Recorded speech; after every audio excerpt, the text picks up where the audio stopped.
Hello? Hello po. Hi!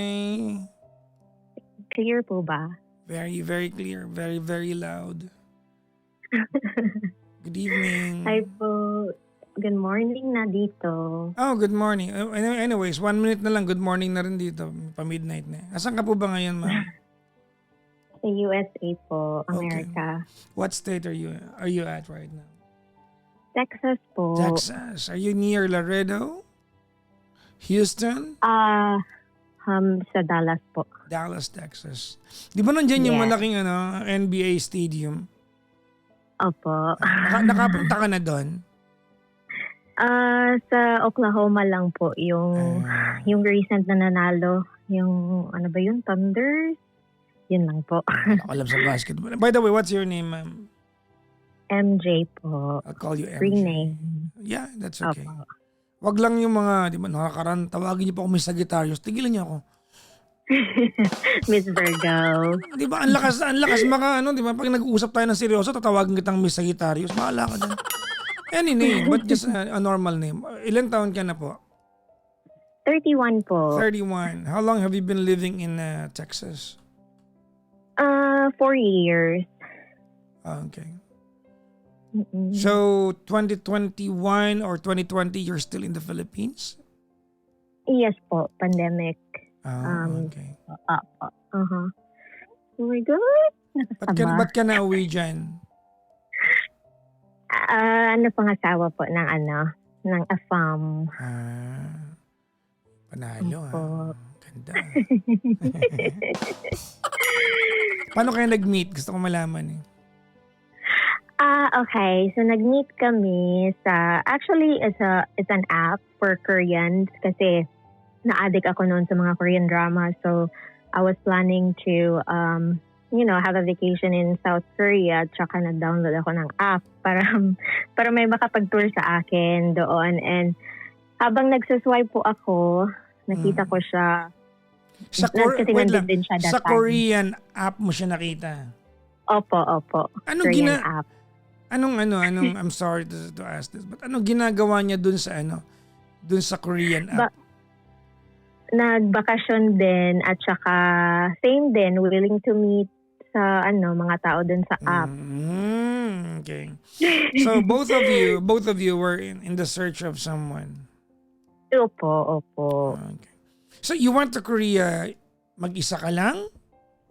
Hindi po siya natuloy. Hindi po siya natuloy. I was just planning lang po with my workmate before. Okay. And then, Ang lupit mo, wala ka pa doon, may app ka na. Iba talaga. So, sa madaling sabi, no, kasama sa itinerary ang lalandi tayo sa Korea, no? Dating app eh. Nagtagumpay ka naman, okay lang yan. Anyways. Hindi. Okay. Wala. Sige pa. Hindi, baka mali ako, pero defend yourself. No, sinasabi ko lang po kasi gusto ko talaga Korean na lalaki na baka may marunong mag-English, mag-tour sa akin, blah blah blah, pero wala. Gusto mo talaga ng opa, parang gano'n. Oo, gusto ko talaga ng opa. Tapos pag swipe ko sa app, 'di ba yung mag-swipe ka tapos check match this, blah blah blah.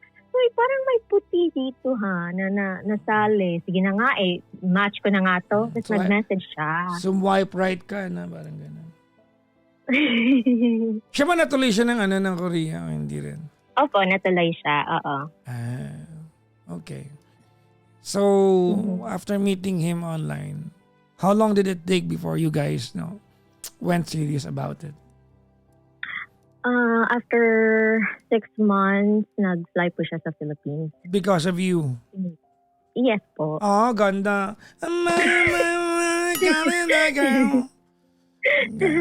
Ganda yan. Ganda yan.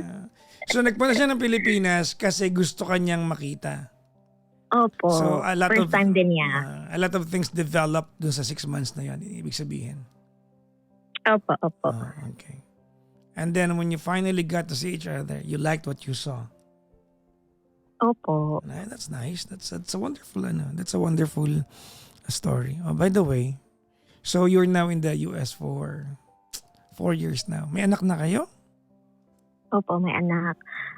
May 3-year-old ako na anak at may stepson din ako na 13 years old. Okay, may anak siya ng nauna. Opo, Okay. opo.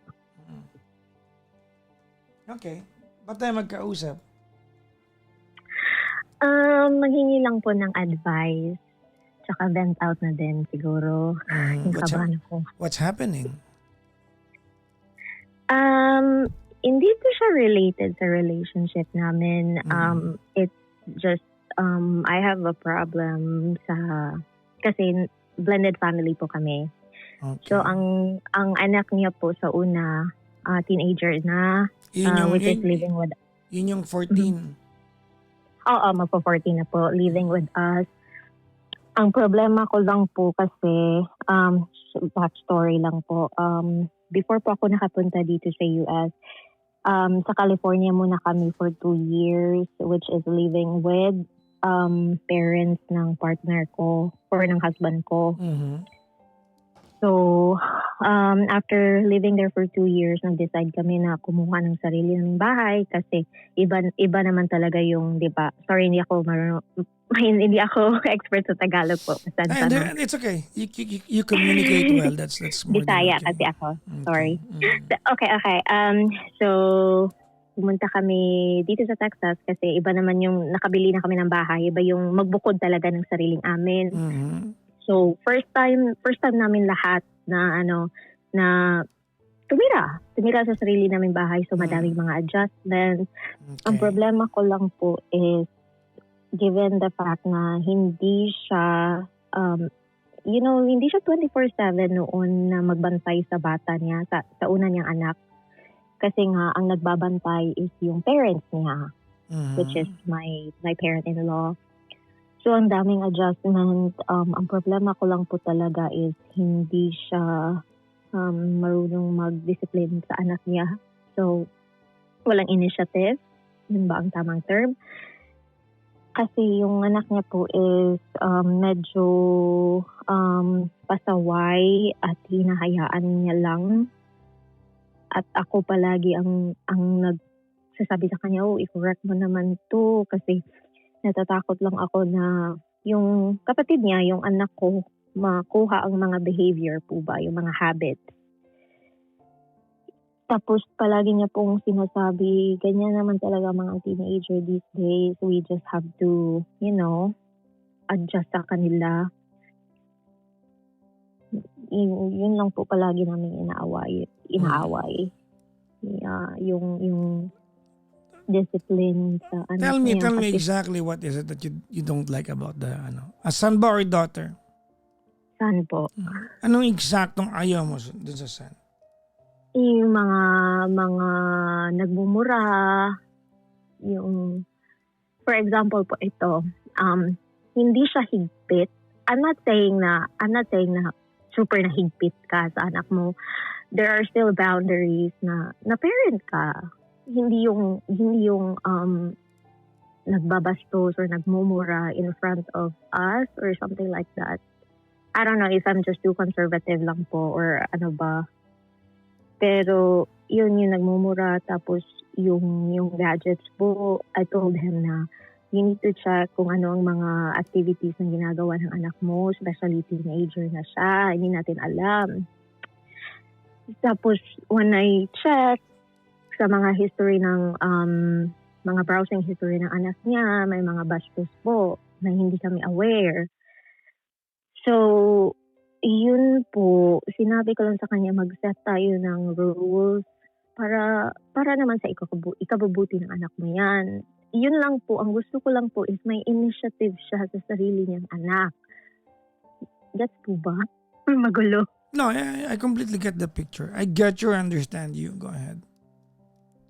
Yun lang po, dapat may initiative, which I understand naman kasi hindi nga siya hands-on, 'di ba? Nung wala pa ako sa picture nila, hindi siya hands-on. Ang anak niya before, hindi kumakain ng gulay. Like, only 5 certain foods na kinakain kasi ayaw kumain ng gulay, ayaw kumain ng kahit ano-ano. Like, it's just junk food. So nung dumating ako sa buhay nila, sinabi ko, medyo nga controlling sa part ko eh. Medyo, ang point ko lang po is, ayaw kong maging, micromanaging the kid. Kasi, You already are. yeah. Which is, I told him na, ayaw ko yung bad cop, good cop na situation. Kasi ako palagi ang nag-micromanage. Oh, don't do that. Oh, you have to do this, blah, blah, blah, blah. Gusto ko manggaling din sa kanya. No. Yung gusto mo manggaling sa kanya, ikaw may gusto no, hindi niya gusto yun.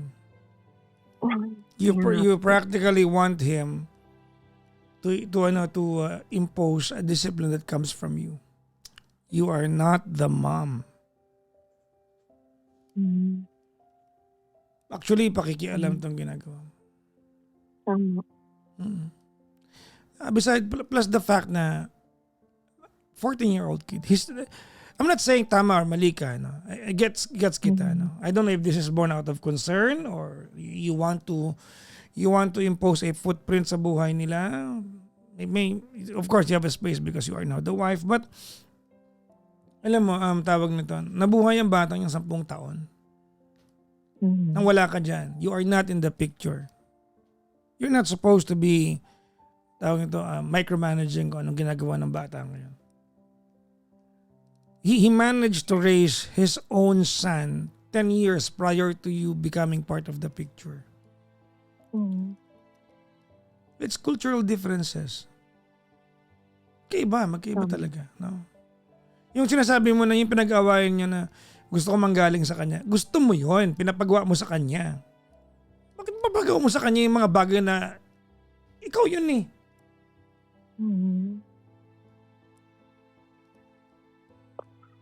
Kasi po, Wait lang. Inaalala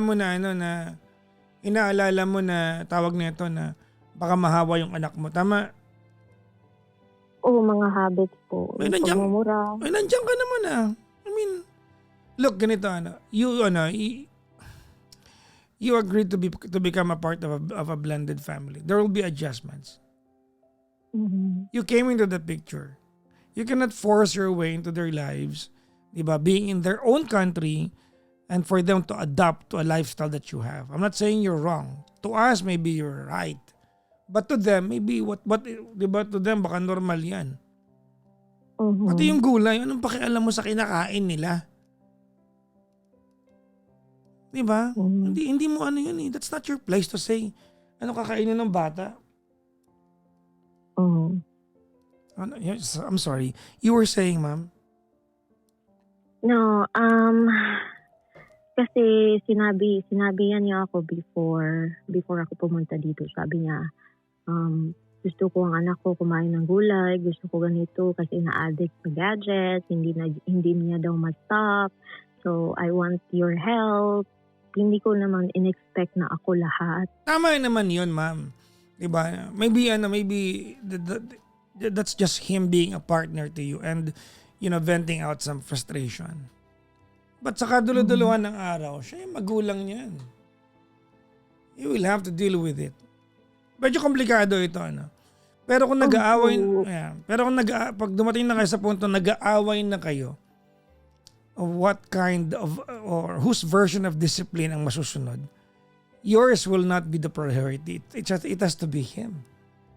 You cannot be breathing down his neck telling him, sabihin mo sa anak mo na kumain ng gulay, sabihin mo sa kanya na wag mag-gadget, sabihin mo na, you cannot do that.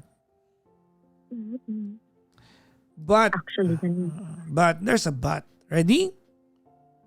Yes po. Well, you can earn your way. Magiging magpapakananay ka. You have to earn your way. You cannot impose it, but you can earn your way. Alam mo, I'll be very honest with you, no? MJ, I feel like you don't like the kid. Tama ka? Mabigat dugo mo sa bata. Hindi naman sa ganun. I don't believe you. I love...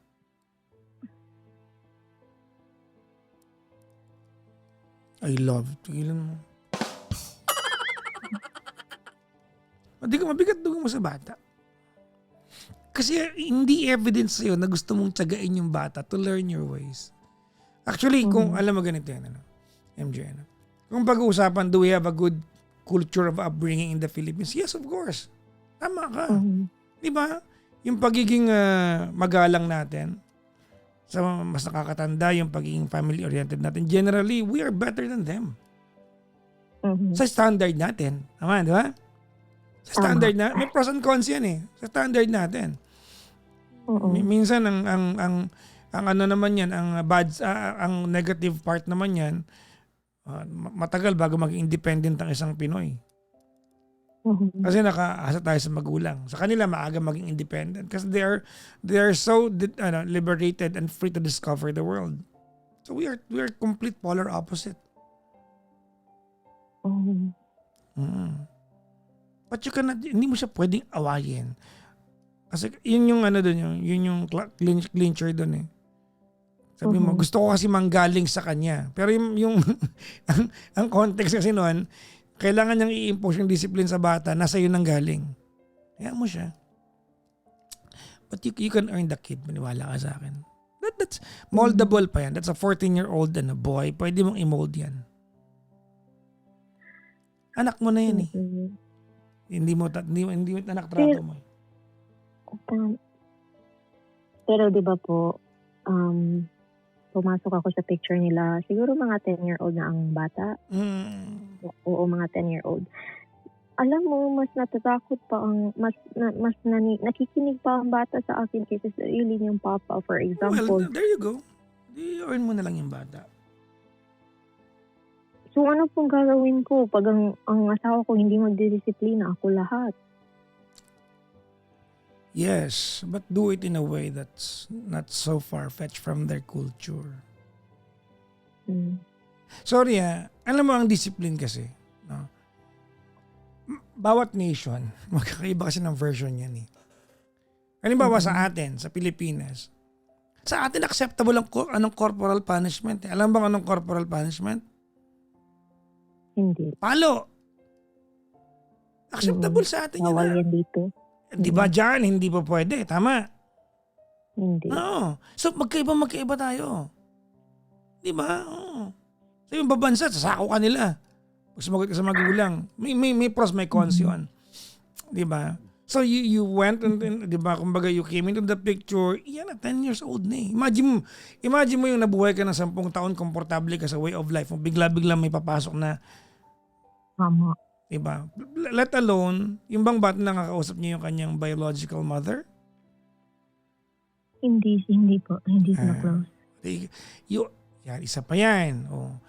MJ, Opo. you cannot afford not to like the kid. You have to start loving the kid. Alam mo kung bakit? Bakit po? You're the closest he can have for a mom. Tandaan mo yan. Ulitin ko ha. You are the closest thing he can ever have for a mom. At sagain mo yan.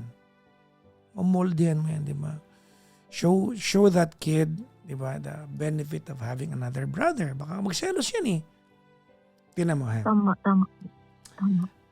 For a while, let's pause and imagine things, how that kid looks the world from where he's coming from. Ready?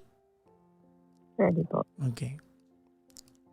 Yung tatay niya may asawa na. Yung asawa ng tatay niya at saka yung tatay niya may anak. Tama?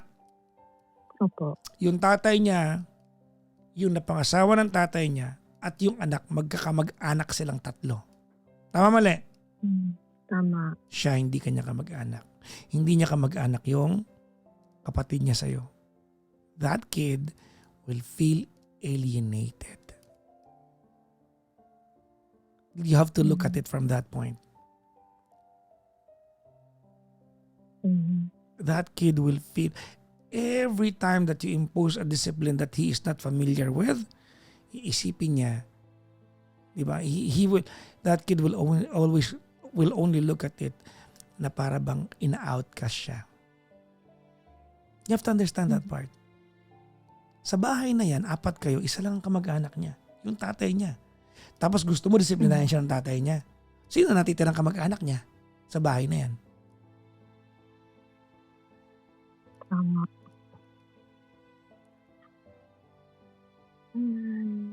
So, ano po bang dapat gawin? Like, I have to stop, yung Well, you have to start. super strict. No, you have to start treating the kid like your own.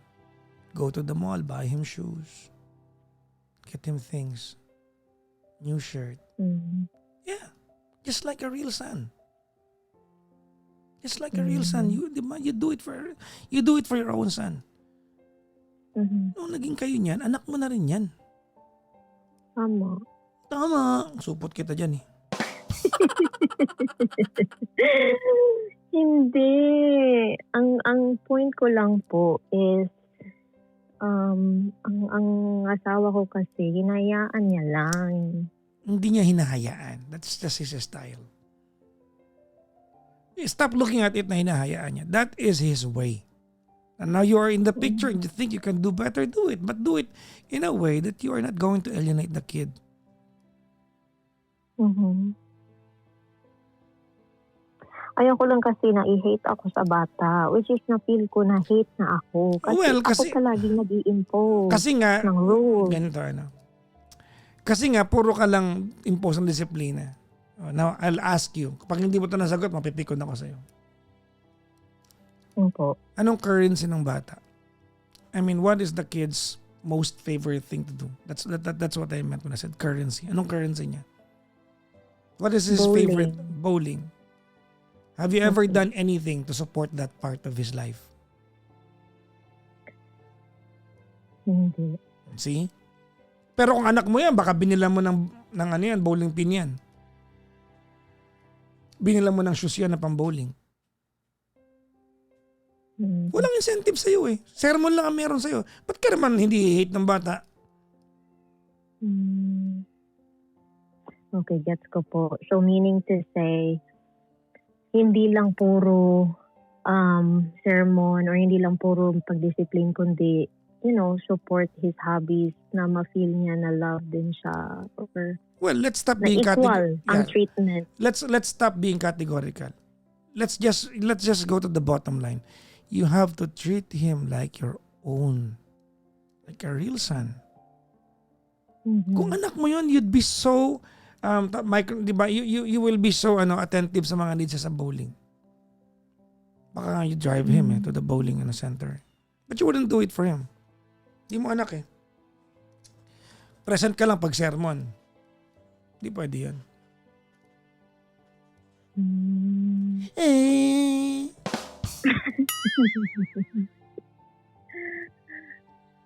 Tama nga.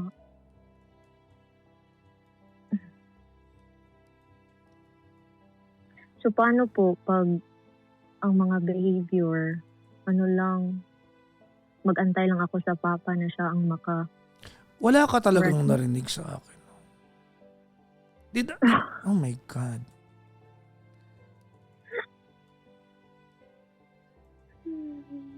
Sabi ko, earn your way. Mhm. Okay. MJ? Yes po. Hep hep? Hooray! Yan. Okay.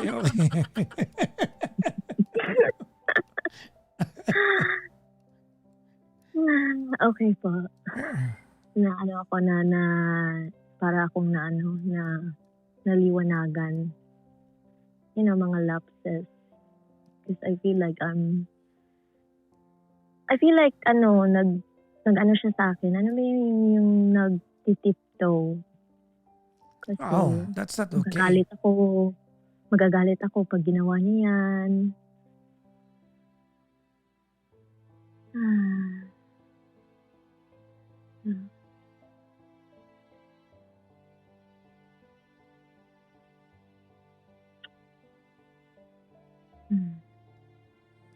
Well, good luck to you. Thank you po. Salamat po sa pagtawag sa akin. Maraming Thank you din salamat. po. Bye-bye Good po. night. Bye.